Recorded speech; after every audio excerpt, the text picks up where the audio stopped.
You see the headline. You know how this goes. Let's get into it. Leaders of young Republican groups throughout the country worried what would happen if their Telegram chat ever got leaked, but they kept typing anyway. They referred to black people as monkeys and the watermelon people and mused about putting their political opponents in gas chambers.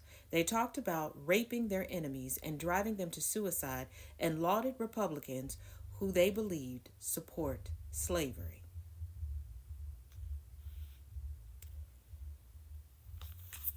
Yes, you heard that correctly.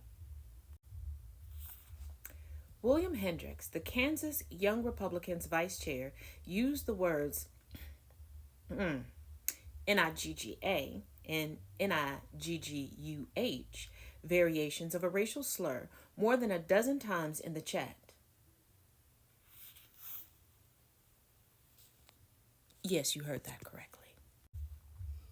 Bobby Walker, the vice chair of the New York State Young Republicans at the time, referred to rape as epic. Peter Junta, who at the time was chair of the same organization, wrote in a message sent in June that everyone that votes no is going to the gas chamber. Junta was referring to an upcoming vote on whether he should become chair of the Young Republican National Federation, the GOP's 15,000 member political organization for Republicans between 18 and 40 years old.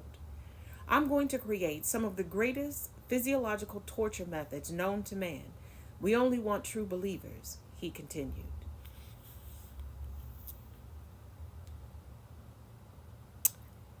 But both parties are the same, right? Two members of the chat responded. Can we fix the showers? Gas chambers don't fit the Hitler aesthetic. Joe Maligno, who previously identified himself as the general counsel for the New York State Young Republicans, wrote back, I'm ready to watch people burn now. Annie K. Cady, New York's National Committee member, said, the exchange is part of a trove of telegram chats obtained by Politico and spanning more than 7 months of messages among young Republican leaders in New York, Kansas, Arizona, and Vermont. The chat offers an unfiltered look at how a new generation of GOP activists talk when they think no one is listening. Since Politico began making inquiries, one member of the group chat is no longer employed at their job and another's job offer was rescinded.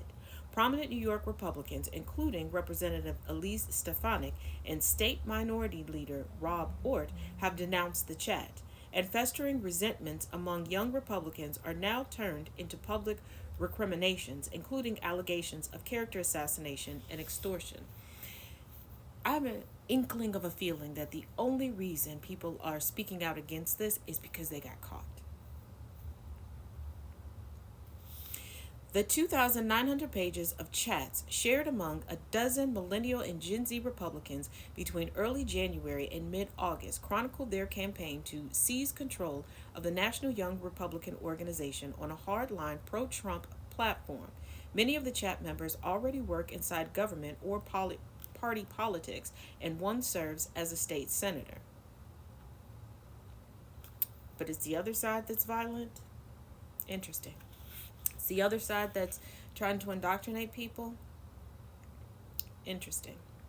Together, the messages reveal a culture where racist, anti-Semitic, and violent rhetoric circulate freely, and where the Trump-era loosening of political norms has made such talk feel less taboo among those positioning themselves as the party's next leaders.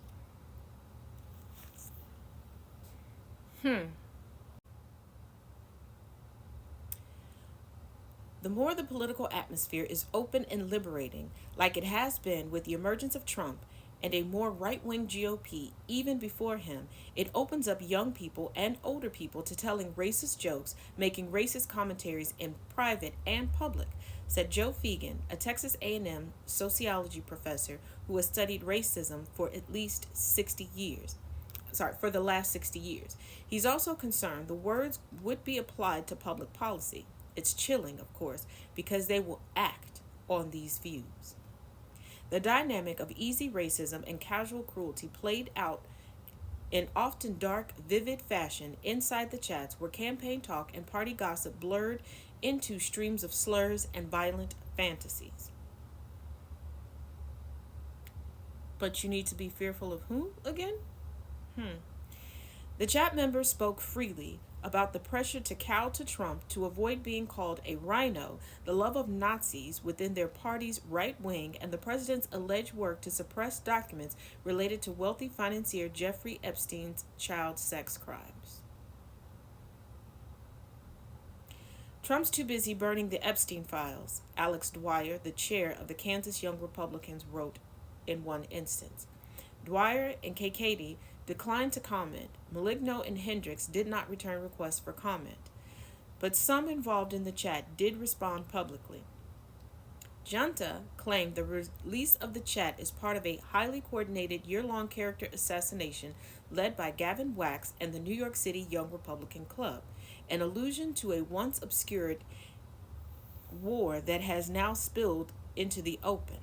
These logs were sourced by way of extortion and provided to Politico by the very same people conspiring against me, he said.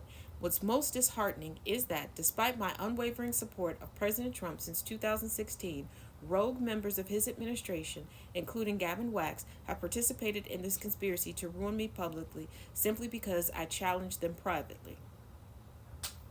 So, no denial of what was said. Interesting.